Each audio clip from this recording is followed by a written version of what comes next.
С того момента, как офицер полиции Алекс увидел грустную собаку, которая изо всех сил вцепилась в этот белый пакет, он должен был знать, что там находится.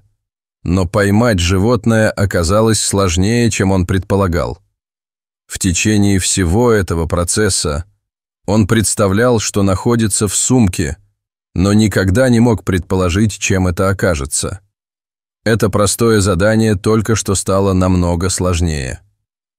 Когда офицеру Алексу и помогавшему ему спасателю Виктору наконец удалось загнать странно себя ведущую собаку в угол и поймать ее, они смогли забрать у нее из пасти белый пакет, который все это время держала в зубах. Алекс был поражен тем, как сильно эта собака старалась забрать пакет с собой, даже несмотря на то, что это сильно замедляло ее бегство и не давало возможности укусить, чтобы защититься. Его любопытство к тому, что же там было, зашкаливало. Когда собака оказалась в целости и сохранности, Алекс, наконец, смог открыть сумку, и в тот момент, когда он увидел ее содержимое, он не смог удержаться от крика. Он не мог поверить в то, что только что нашел. Так что же было в белом пакете? Почему собака так заинтересовалась им, и как это могло так напугать полицейского? Офицер Алекс привык к тому, что звонящие преувеличивают, когда что-то не так, но он уже получил несколько сообщений о том, что в местном парке собака ведет себя странно. Поначалу он не слишком беспокоился и сказал всем, что служба контроля за животными справится с этим.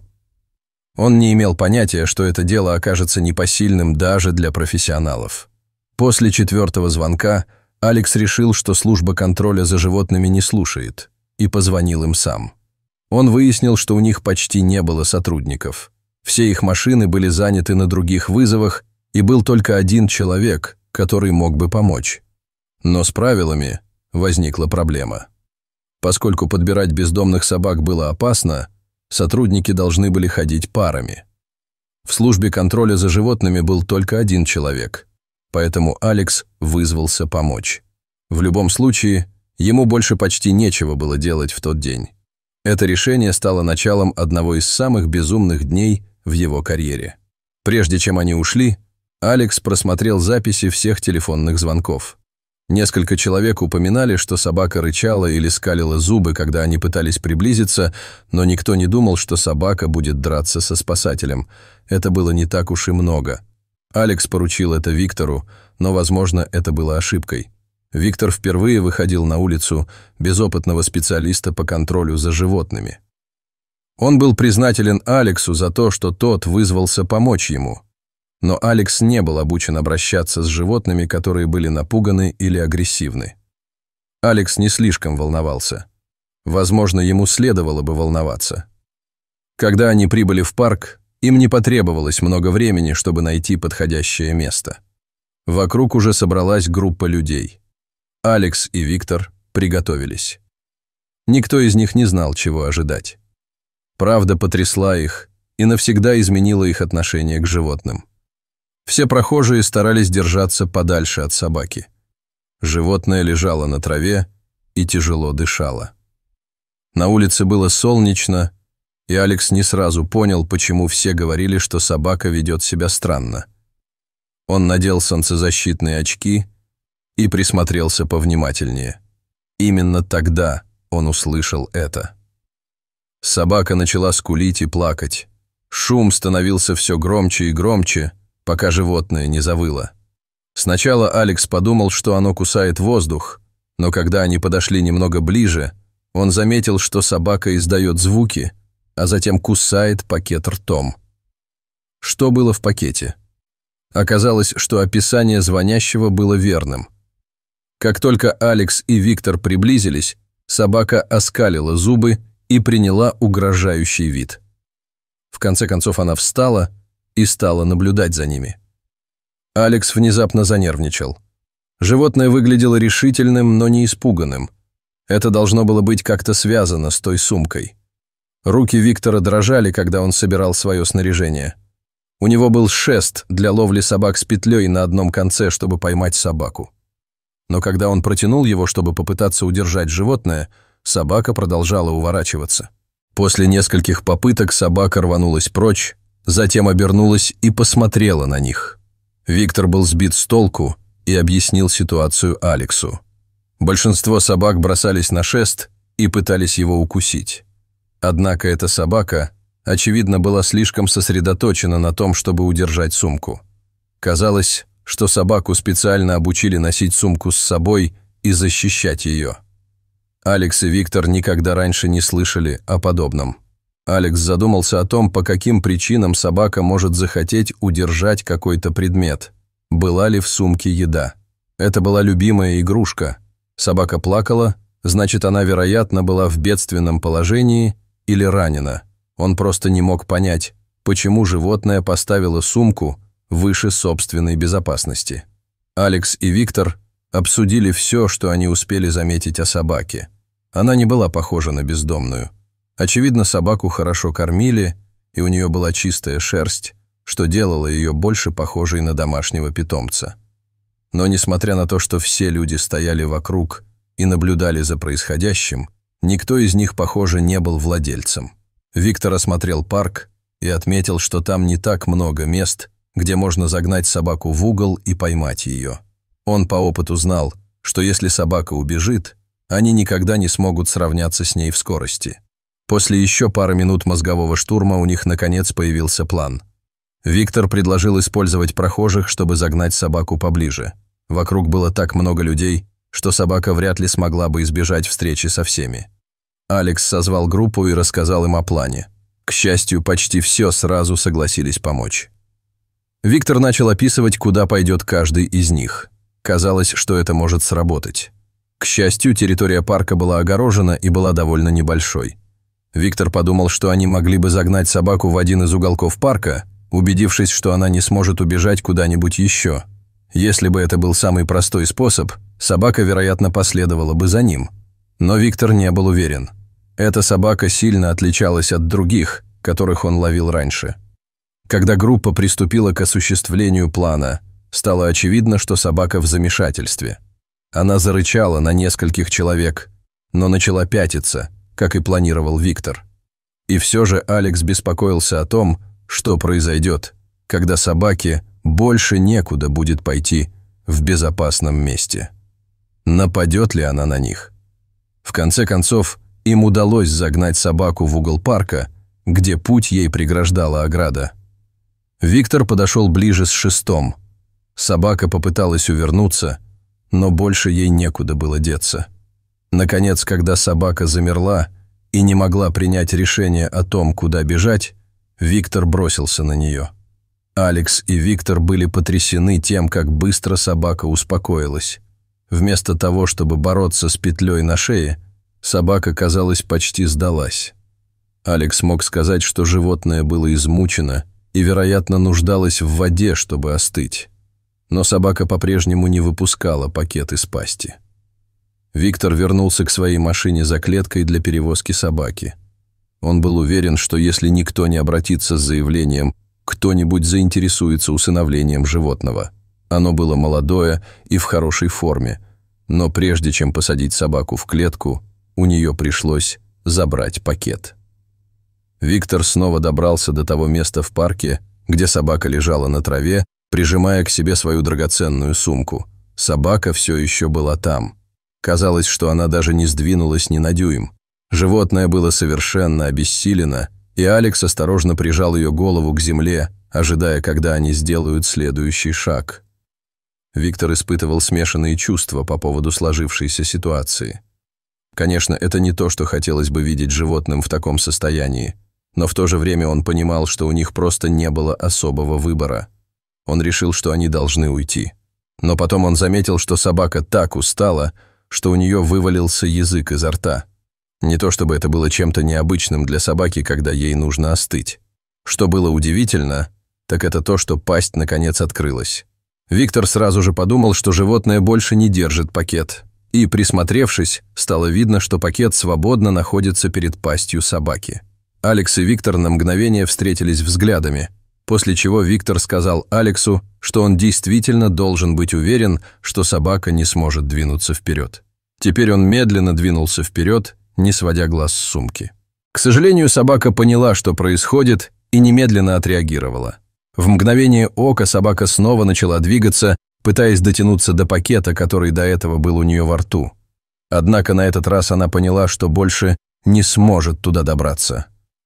Почувствовав непреодолимую силу, животное начало по-настоящему сопротивляться Алексу и его палке. Но лая и кусания было недостаточно, чтобы собака выиграла эту схватку. Виктор тем временем пробрался к своему спутнику и животному, и через пару секунд ему удалось вырвать сумку. Теперь ему нужно было убедиться, что он ушел, сделав несколько шагов назад от этих двоих. Они дали собаке немного пространства и времени, чтобы она могла полностью восстановить силы. Алексу пришлось некоторое время оставаться на земле в прежнем положении. Он с любопытством оглянулся через плечо, где Виктор открывал немного тяжелую сумку. Неужели они наконец-то раскроют удивительное содержимое сумки? В то же время Виктор задавался вопросом, достаточно ли он квалифицирован, чтобы справиться с этим. В сумке Виктор обнаружил большую коллекцию собачьих ошейников.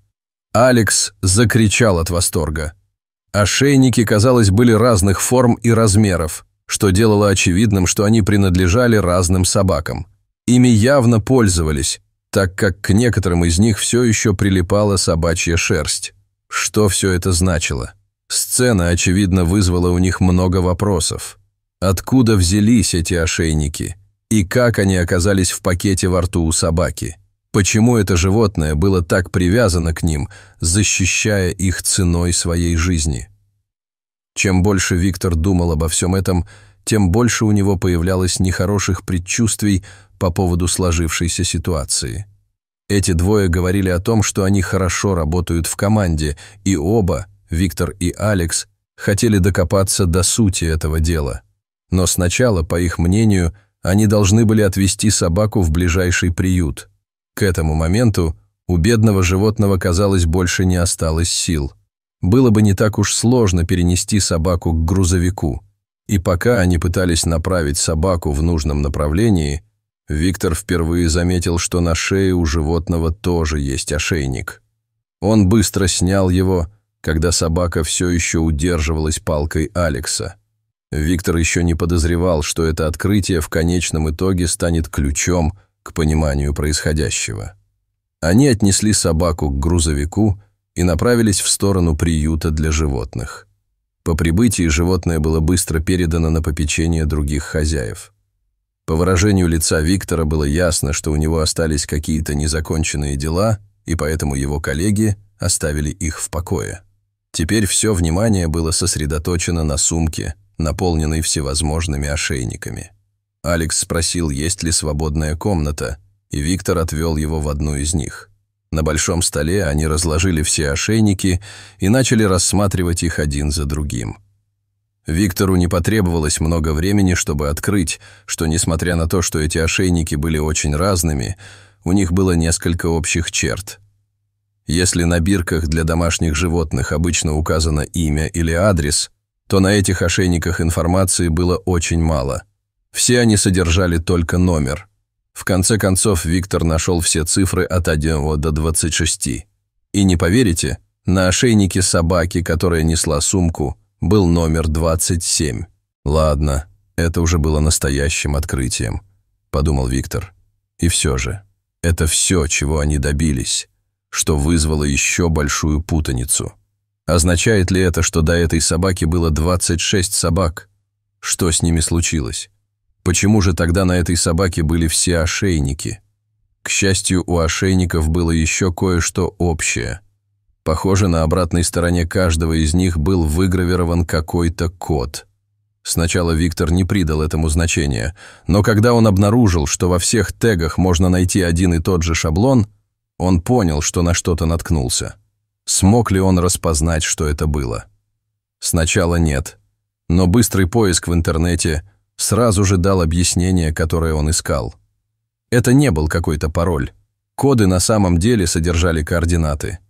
Местоположение можно было найти на компьютере, и оно точно указывало на близлежащее место прямо за городом. Виктор и Алекс были полны энтузиазма. Кот, по-видимому, привел их в старый дом, который находился в некотором отдалении от других объектов недвижимости в этом районе. Что, черт возьми, здесь происходило?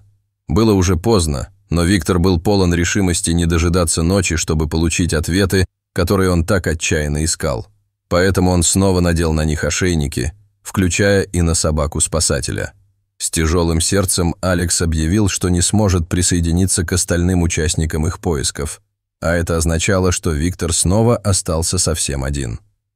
Виктор в одиночку ехал 20 минут, прежде чем наконец добрался до дома.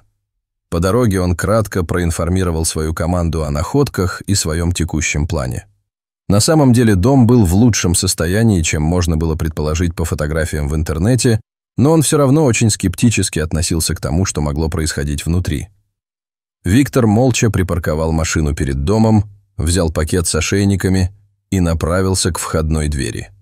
Когда он позвонил в деревянную дверь, его сразу же встретил громкий лай множества собак. Одна из них подошла и прыгнула на окно рядом с дверью. Виктор, увидев ошейник собаки, вскоре после того, как пожилой мужчина открыл дверь, стоял растерянный. Какое-то время они стояли, глядя друг на друга. Оба мужчины были удивлены, потому что действительно узнали друг друга. Виктор знал этого человека по приюту, так как тот был там довольно частым гостем. Пожилой человек тоже не имел сомнений. Они уже говорили друг с другом раньше. Виктор на секунду задумался над этим. В конце концов, до него начало доходить. Этот человек всегда приходил в приют для пожилых животных. У него вошло в привычку забирать из приюта самых старых, больных и хрупких собак. Кроме того, пожилой мужчина рассказал ему, что забирал таких животных не только из дома Виктора, но и из других приютов в городе. Зачем ему это делать? По-видимому, пожилой человек был гением в том, что касалось возрождения вышедших на пенсию собак, и он утверждал, что может подарить им лучшие годы. Собака, на которой был ошейник номер 27, недавно убежала, объяснив это тем, что собака, должно быть, понюхала пакет, напомнив ей о своем старом друге, который, к сожалению, скончался. Когда собака уходила, она, вероятно, взяла пакет именно по этой причине. Мужчина был вне себя от радости, когда снова увидел свою сумку, так как в этих ошейниках хранились самые дорогие воспоминания. Виктору было приятно видеть старика таким жизнерадостным. Вскоре после этого Виктор ушел, поняв, что уже очень поздно. На следующее утро пожилой человек вернулся в приют, чтобы забрать свою собаку. Собака под номером 27, которая была очень рада снова видеть своего опекуна, была доставлена домой вместе с 2 другими новыми рыжими старыми собаками. Затем Виктор улыбнулся, потому что был уверен, что в последние годы жизни они будут в надежных руках.